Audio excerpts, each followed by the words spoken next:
அவரு ரோட்டுல போறாரு. அந்த 2 வீலர்ல திருமாவளவன் கார் இடிச்சது கொண்டதெல்லாம் காட்டினானா பாத்தீங்களா? எனக்கு தெரியாது. பாலிமர் தொலைக்காட்சி ராஜாவா நடத்தினேன் இல்ல. அப்போ அந்த ஆள் சொல்றாரு, நான் கார்ல இருக்கேன்னு தெரிஞ்சும் ஏன் நீ கார்ல இருந்தா என்ன வந்தது? எவ்வளவு திமிரு, கொழுப்பு, அத்துமீறல்!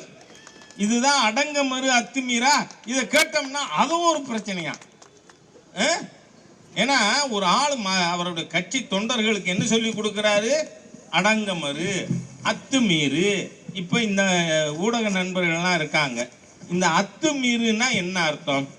இப்ப அவங்க செய்தி போடுறாங்க ஊடகத்துல, இளம் பெண்ணிடம் அத்துமீறிய 4 பேர் கைதுன்னு. அப்படின்னா அத்துமீறினா என்ன அர்த்தம்? அத்தனை பேரும் விடுதலை சிறுத்தை கட்சின்னு சொன்னா அப்படி கட்சி.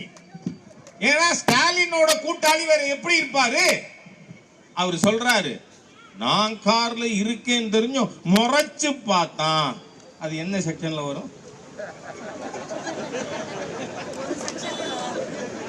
வக்கீல் திணறாரு பாருங்க. அவர் என்ன முறைச்சு பார்த்துருவாரோன்னு எனக்கு பயமா இருக்கு. என்ன முறைச்சு பார்த்தான். அதுக்கு என்ன சொல்றாரு அவரு? எவ்வளவு பெரிய தீய சக்தி இந்த சரக்கு மிடுக்கு பேச்சுக்கு சொந்தக்கார் திருமாவளவனை போல மிகப்பெரிய சமூக விரோத தீய சக்தி இருக்க முடியாதுங்கிறதுக்கு சொல்றாரு. அதனால 4 தட்டு தட்டினேன். அது எந்த செக்ஷன்ல அனுமதி கொடுத்திருக்காங்க உனக்கு? யோசிச்சு பாருங்க. எவ்வளவு மோசமான தீய சக்திகள் திமுகவுக்கு கூட்டாளிகள். அதுக்காக சொல்ல வரேனா, திமுகல நீங்க மாத்திரம் திருட்டு கூட்டம் இல்ல, கூட இருக்கிற அத்தனை பேரும் சட்டவிரோத திருட்டு கூட்டம், அத்தனை பேரும். இது ஹெச் ராஜா சொன்னா அரசியல் காரணத்துக்கு